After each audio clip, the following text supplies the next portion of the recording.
Now, BHL again probes the mysterious world of the Millennials to reveal how and what young America thinks. It's another spine-tingling journey into Yaffee World.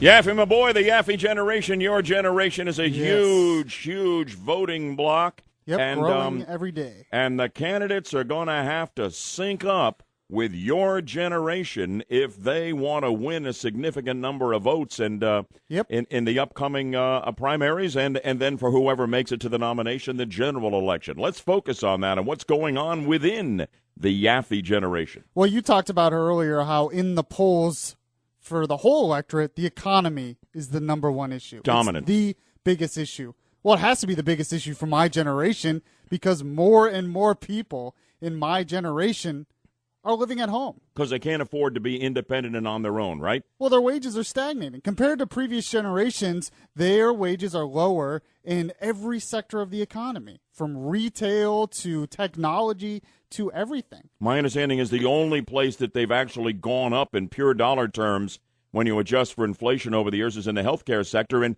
even that is not very impressive. Yeah, no. And what's really interesting is right now, 67% of millennials are living apart from their families. That was at the beginning of 2015.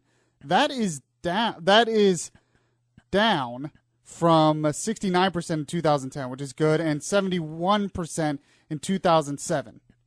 But you still have a tremendous number of young Americans who are living at home. Exactly. Yeah, so exactly. So 67% are living apart from their family. So more and more of my generation is living at home. Even though the economy is supposedly getting a little bit better, still more and more of my generation is living with their parents. You see, what the Obama regime is telling us is look at how the unemployment rate has gone way down to 12 point something to 5 point and something. They say wages are going up. But the issue is, you got a lot of people who have jobs, but they don't have jobs that paid what jobs used to pay. And you're seeing that impact on the Yaffee generation. And I think they're going to be looking around for somebody to show them the way out of this morass and back to independent living. Yes. Now, a lot of people, including yourself, think that that's going to be Donald Trump. That Donald Trump seems to be the guy because he's a businessman who's going to be the person that millennials, and in fact anyone who wants the economy to grow, is going to go to.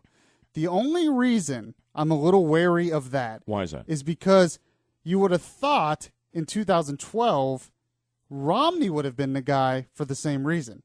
Because in 2012 the economy was really bad.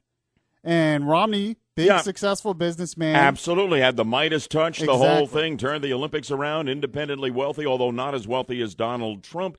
But he didn't seem to resonate with the Yaffee generation or, frankly, with any other block of voters in terms of his ability to make a difference in their economic situation. And that worries me, that my generation, now more of my generation voted for Romney than they did for McCain in 2008. So that's good, and less of them voted for Obama. But it still worries me that successful businessman persona doesn't appeal to my generation as much as they should.